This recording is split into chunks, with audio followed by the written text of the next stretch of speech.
I don't care if you don't have the money, and you don't have the help, and you don't have the family for it, and you don't have the friends for it. You cannot quit. You might have to make adjustments. You might have to find another way. You might have to learn new things. You might not move as quick. You might not have as much, but you cannot quit. If I was gonna quit, I would have quit a long time ago. I've come too far for that now. I will not be defeated. And I've made up in my mind that I will get a reward for the pain that I go through, no matter the price. You could get through this, because you bigger than this, you better than this, you tougher than this. And when you get to the other side, you gonna be better, you gonna be bigger, you gonna be bolder.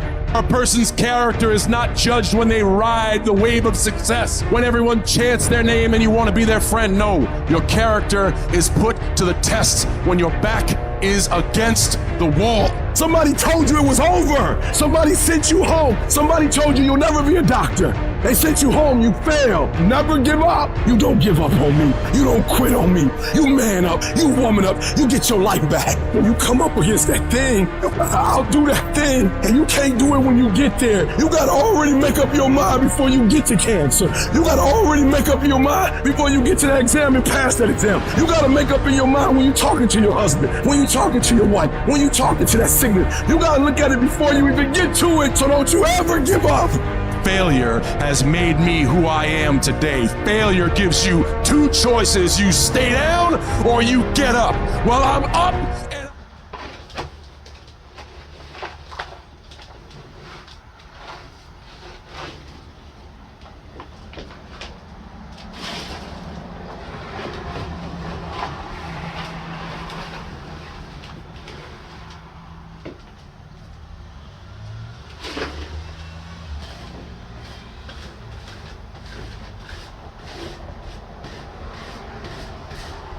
I feel like an archaeologist. Got my little broom, discovering how much tar is left on my floor.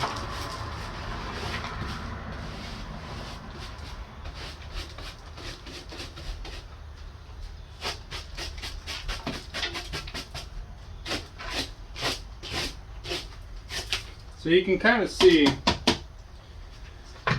that I'm basically done getting the tar off the floor, right where we left off, sort of. Got this piece and this piece. And just to give you an idea of how bad it was,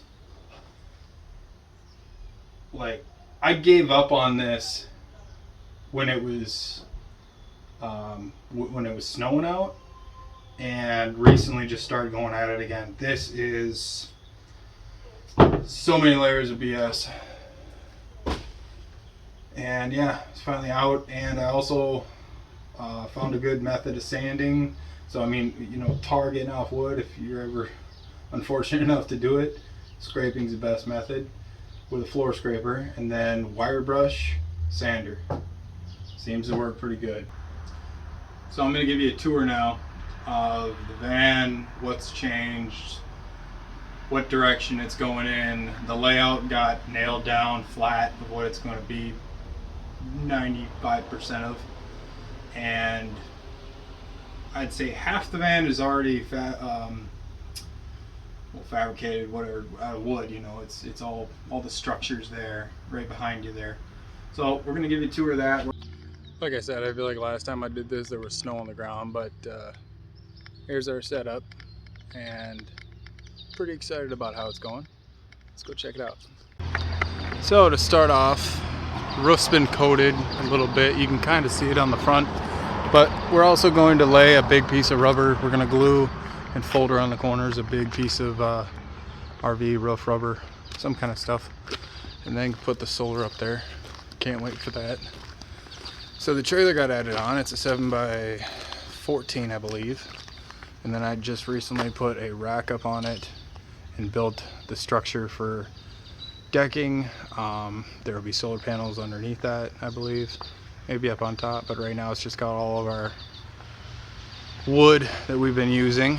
I'm not going to show you inside because it's really nothing special. We got this for $1,500 which is kind of unheard of for a 7x14. And the reason is the back end wasn't, basically from that door all the way back, these walls were sagging down in the back end here. Like they were, the entire structure was falling. So we had to re-brace that up, and still gonna do a little more, but it's roadworthy now. And the fenders had to be repaired, and yeah, a bunch of work had to be done. My favorite kind of thing. So now let's take you inside the van and show you what's changed. So this is the look from the back.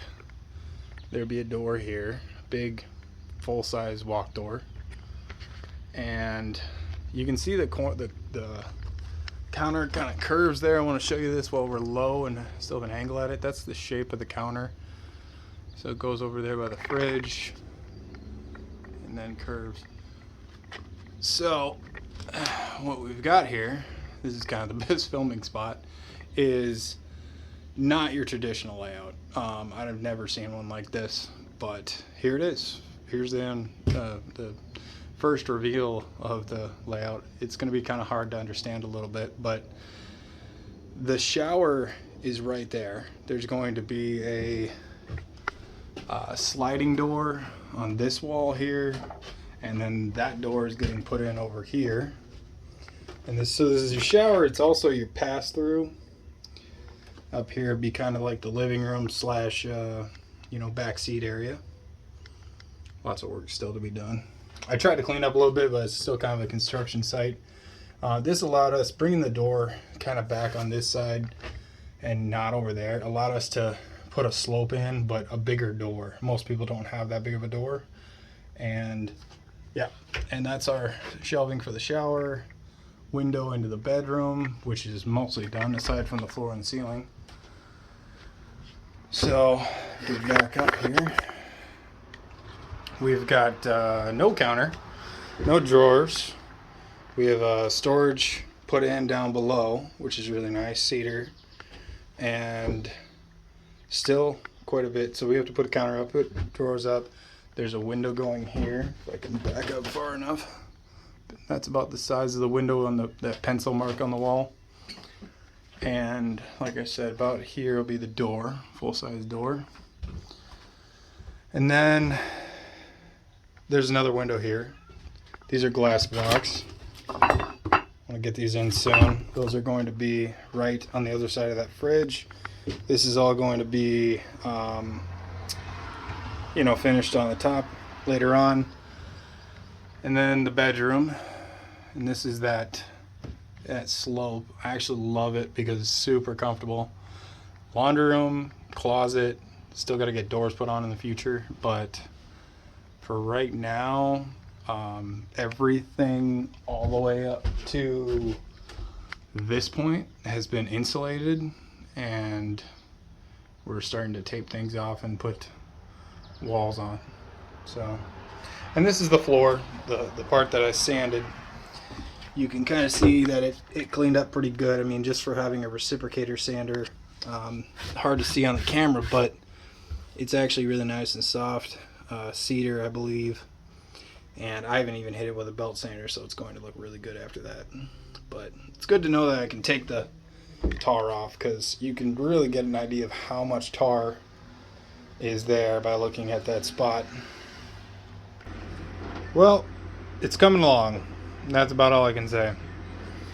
Probably got a lot of sanding to do for sure, but the tar stripping is not, it's just a little progress is all it is. Or it's a work in progress. It's coming along. That most men live lives of quiet desperation. It's one of my favorite quotes ever because it's true. You're just in this world where you just can't wait to just run away. But I think one of the reasons why these people have this deep-seated anger and resentment is there's a bunch of people out there that have these lives that are deeply unsatisfying. Because I think there are so many people that are working all day long doing something that is deeply unsatisfying and almost painful. Yeah, soul killing. Soul killing. Yeah. They're stuck in traffic all day, and then they're stuck in a cubicle after that. They relish the time to take a in the bathroom and look at their phone. I mean, they literally do that. That's a highlight of someone's day. They get in traffic on the way home. They get home after that, they're watching television, and they're if people have a regular day job, if you could just find some one thing that you do as a passion project and just keep building on it, just keep watering it, keep adding fertilizer, keep giving it attention, keep giving it focus, and you can escape. You can escape, and you can be self-serving. You could be okay. You're gonna be okay.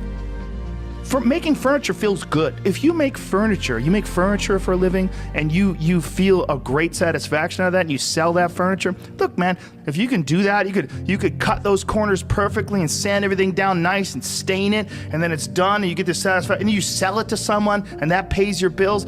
That is infinitely more satisfying than being stuck in some fucking cubicle working for someone that you don't want to work for, having to have these stupid fucking office meetings, talking to people in human resources, sitting down with your supervisor where they evaluate your job performance, and you're not really, you really need to be enthusiastic about this company. This company is your future. This kind of like, you're like, fuck, kill me now. There's a lot of people out there that would way rather do something else, and I hope they understand that they can. Probably be blinking in this video or skipping ahead, and I will be doing one of the scariest things to this van that I have done since I bought it 4 or 5 months ago. Super nervous about it, but also I try to remind myself not to be. And that is driving it hooked up to a trailer. That's, I try to remind myself that I don't have much to worry about, that I've done a lot of prep work and everything, and it'll be fine, and I've done, taken all the precautions. But it's just like, aside from moving a couple feet here, forward and back, this thing hasn't moved since I brought it here. And it's going to drive half hour, which is about 20 miles. So it's good for it, but I'm definitely taking you along on that journey.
redhead, mess bed, tear shed, queen bee must squeeze. The stage smells, tells, hells, bells, misspells, knocks me on my knees. It didn't hurt, flirt, blood, squirt, stuff, shirt like me on a tree. After I count down 3 rounds in hell, I'll be in good company.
count down 3 rounds, and hell, I'll be in good company.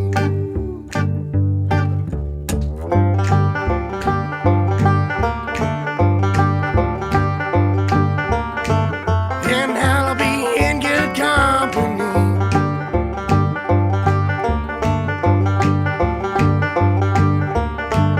And hell, I'll be in good company.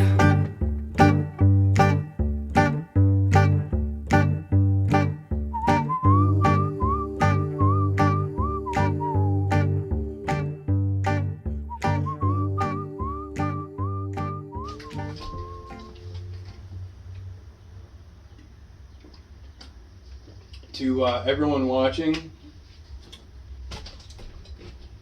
it probably seemed like a really relaxing drive, and it was the exact opposite. Like, towards the end, it was better. But if you saw me holding this cover, that's because of like 300 degrees was coming out of my foot on the gas pedal. Steering, brakes, engine, transmission, we are working on very shortly, because they're not so good. But it made it. It made it. Half-hour drive, 35 minutes, 24 miles, I think. And it's not on fire. I appreciate that so much. We're at the new location where we're going to be doing a whole bunch of finale stuff on this. I got doors, windows coming, whole bunch of exciting stuff. I'm literally like bouncing between like 50 to 100 things on this van on what to do and not to do first. So, but today first, if we can swing it in an hour and a half, me and my dad are gonna get this wall, or this door, turned into a wall. So let's stop talking about it. Let's just get it done.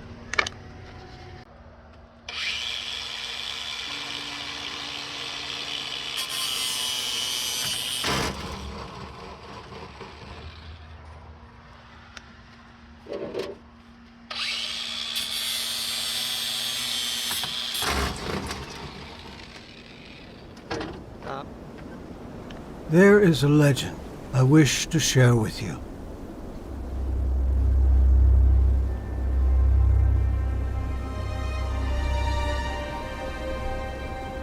It is said that a wise Cherokee elder was once teaching his young grandson about life. "There is a war going on inside of me," said the elder. "It is a war between the 2 wolves. One wolf is evil. He is anger, envy, jealousy, sorrow, regret, greed, arrogance, self-pity, guilt, resentment, inferiority, lies, false pride, superiority, and ego. But the other wolf is good. He is joy, peace, love, hope, serenity, humility, kindness, benevolence, empathy, generosity, truth, compassion, and faith." Then the elder placed a hand on his grandson's shoulder. "This same war is raging within you, and within the heart of every man, woman, and child." The young man was thoughtful for a moment, and then asked, "Which wolf will win?" The grandfather's reply was simple: "The one you feed."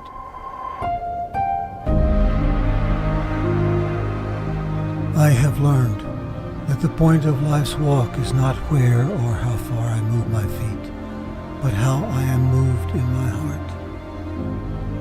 If I walk far, but am angry toward others as I journey, I walk nowhere. If I conquer mountains, but hold grudges against others as I climb, I conquer nothing. If I see much, but regard others as enemies, I see no one. Whether we walk among our people or alone among the hills, happiness in life's walking depends on how we feel about others in our hearts. We travel only as far and as high as our hearts will take us. If I was to move forward, I needed to leave all that was backward behind. Whatever you carry that invites a backward walking, leave it behind.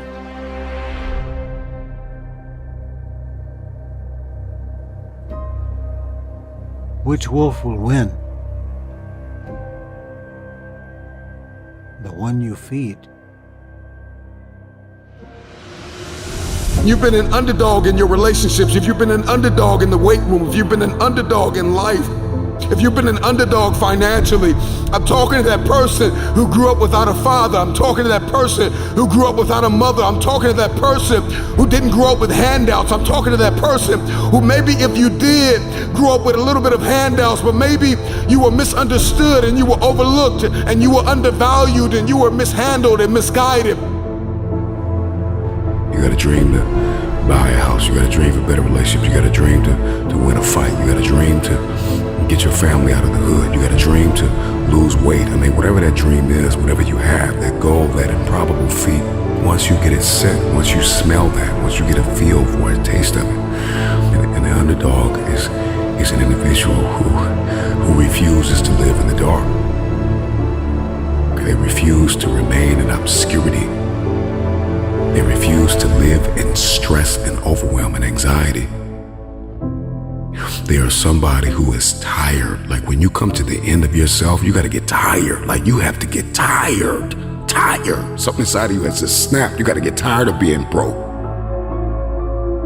When you get tired of being coined the loser, being coined not enough, being overlooked and undervalued and underpaid, you gotta get tired of that. When you get tired, that's when you win. The underdog is a person that comes out on the playing field and says, okay, I've been in this place of pain my whole life. I've gone without for so long. This is the day you make up in your mind where I will take the throne. I'm talking to that person that is acquainted with pain. I'm talking to that person that knows what it's like to come from nothing. And so you literally have nothing to lose. And the only thing that's in your hand is a dream. The only thing that's in your head is I have what it takes to get to the top of that hill. Because I am not the wolf on the hill. I am the wolf climbing the hill. I have nothing to lose. Counted out, overlooked, undervalued, misguided, betrayed.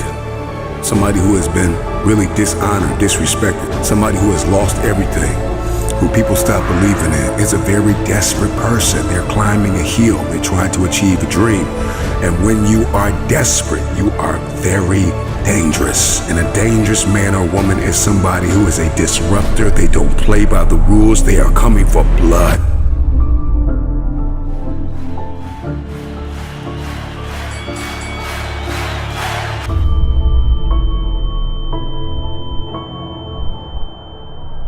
They are coming for blood. Your story is not your fortress. Your story is your fuel. When you doubt the underdog, it's like music to his ears. Tell me I'm not good enough. Tell me I'm not strong enough. Tell me I won't finish. There is this intrinsic emotion, this instinct. You have just awakened the lion in me because they said you can't do it. So I just put this board, I dropped it down, it was where that line was, that was the bottom of the board. I had that temporary, so I unscrewed it, took out the little insulation piece, brought it down to where it's gonna rest. I'm gonna have 3 holes. I didn't do a template. sorry, I didn't do a template because I thought there might have been another way to do it without that, a faster, easier way, and there was. I should have listened to my gut, though, when it came to cutting inside the line instead of outside the line. It ended up a little big. It's honestly no big deal because it's all going to be sealed and it's still going to work great. So, I've got, yeah, that's actually really snug. It's not moving anywhere right now. It's moving a little bit, but yeah, so it's just lightly snug, not pushing on the frame here. I'm going to put another board in here, and then what I'm going to do is not typical, but, you know, I'm honestly not even 100% sure how they put these in normally. I could watch a video. I'm sure what it is it's a formed spot, and then it's sealed. I think just tons of sealant, and then you just push on it with something until it seals up. And I think that ring is also meant. This is not a typical thing. Window installation. Most of the people that are putting these in trailers and stuff, they don't have the proper thickness and everything, and so this is just another option. So what I'm going to do is I'm going to drill 3 holes, not here, but on the outside of the frame.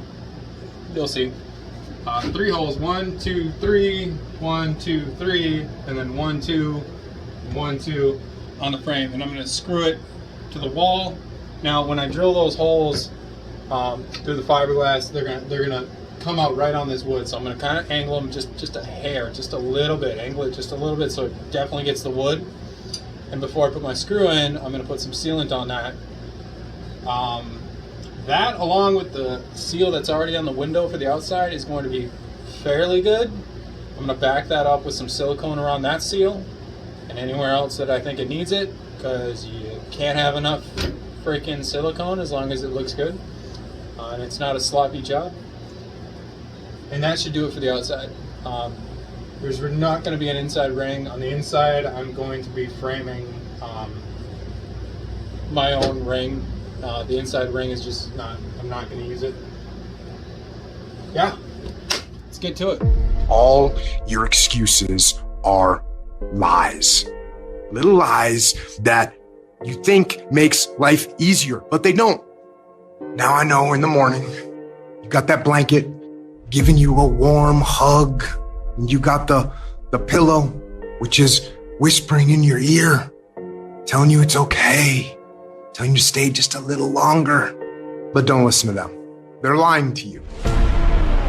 Listen to your alarm clock, which is telling you. Like I was saying, when I put these 2 in, I want them tight, but snug, basically, so that the window can still move, but it's snug, you know what I mean?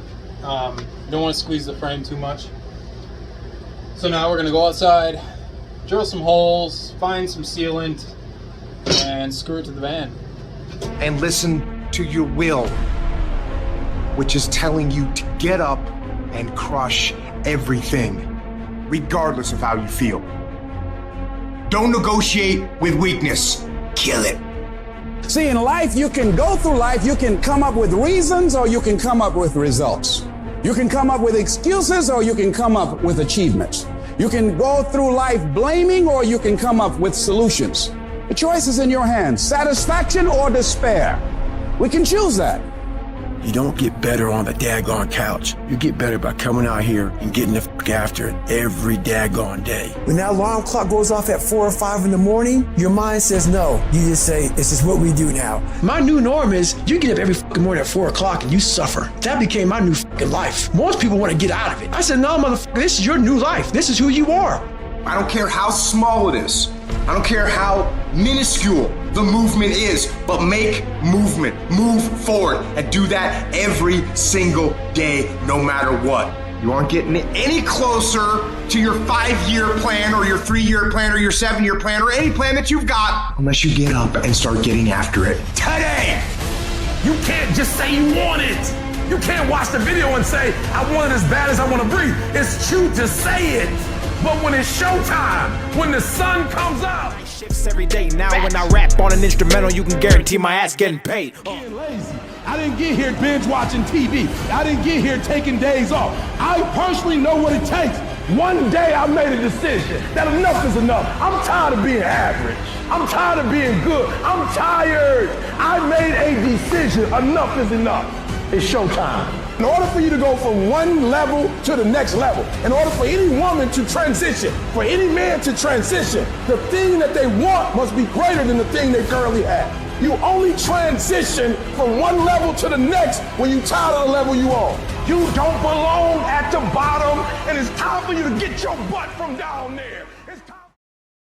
Surprisingly, it's only 88, but the humidity, maybe it's 90, I don't know. The humidity is pretty real. So we're gonna go inside. Oh, was that a door we just walked through? A little temporary door. It's the door that's gonna be there, but it's just temporarily put in right now. And along with that, so along with our new window and door, we have those put in. Kind of, they're dry fit right now, and to kind of, it's good to dry fit stuff. Let me get you situated here.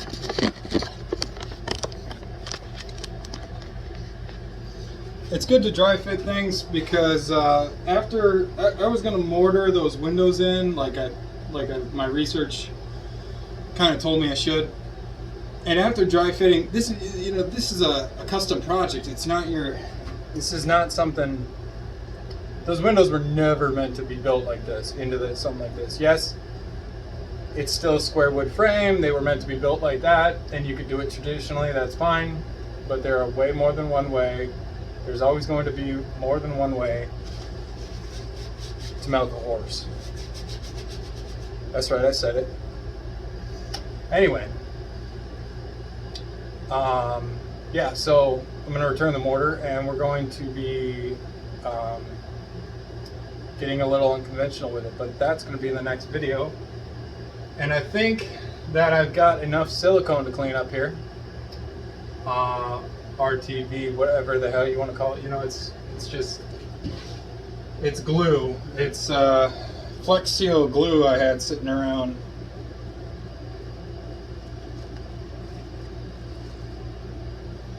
And whether or not it's good or great for this project, can't say. But